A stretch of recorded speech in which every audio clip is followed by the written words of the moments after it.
thunder right now.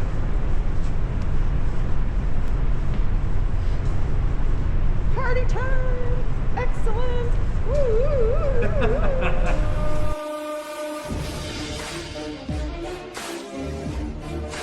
Well, we're going to be descending down 125 feet. From there, you're going to be walking 1/3 or 650 feet behind the Canadian horseshoes.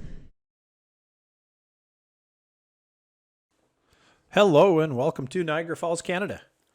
Today we are doing Journey Behind the Falls.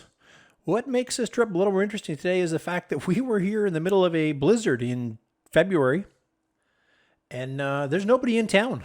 Everybody kind of had their plans canceled before they could get into town. We managed to sneak in ahead of the blizzard and we had the whole town to ourselves.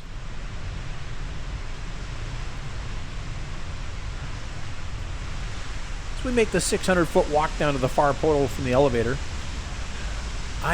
Sorry to say, I just couldn't get the camera dialed in to pick this up. It's a combination of the big spotlight they have on the inside and the dark light and the yellow light there on the wall behind. But we are a third of the way around the Horseshoe Falls, and what you're seeing, that is the portal looking straight out, and that is the water going over Niagara Falls, blowing back in at us. Now the water's traveling at over 100 kilometers an hour through this section right here.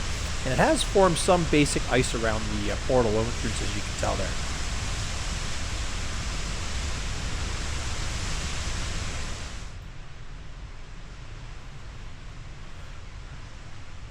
Now this portal is the one closest to the observation deck and closest to the elevator. Now the light's a little more in my favor in here. As we get closer, the camera figures it itself out and does adjust to the intense white light.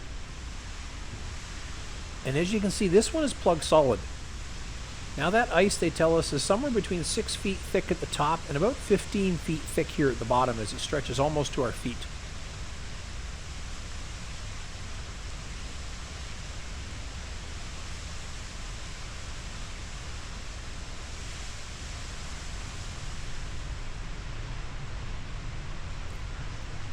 So we exit the portal and head back to the observation deck. Anybody that's been here in the summertime, you'll notice the observation deck in the winter is only open at one level.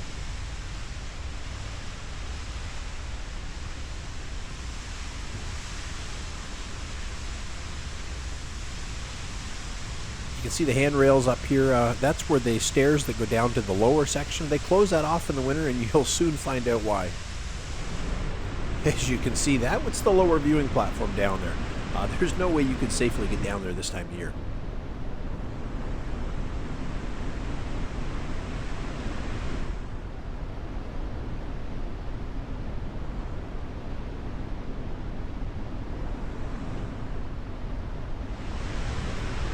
So as you can see, if you've never been to Niagara Falls in the winter, it's probably the best time to go because there's not a whole lot of people and the scenery is far better to look at.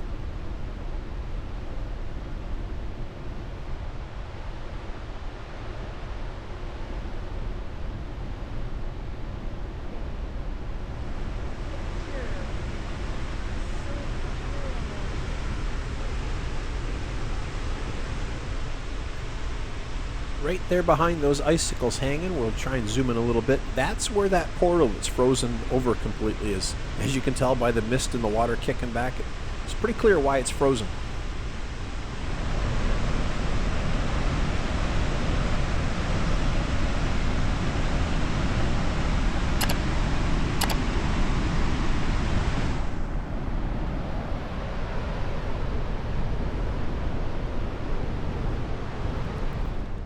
Now that cave opening up there in the upper left side of your screen, that's the original Journey Behind the Falls from nearly 100 years ago.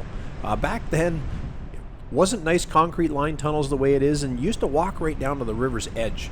Of course, things have been modernized and safety requirements have changed over the years, but would have been very interesting to see way back then.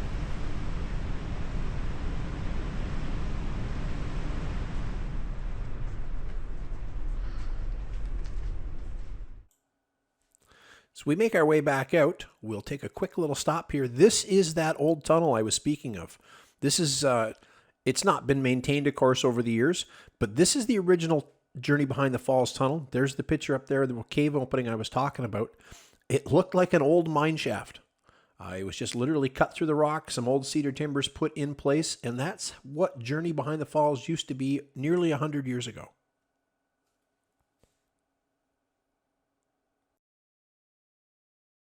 As you can tell, you could easily just spend all day standing here, staring at the falls. The sight, the sound is in the wintertime is just incredible. As we head for the elevator and make our way out, I hope you enjoyed today's video, and if you did, please hit that like button.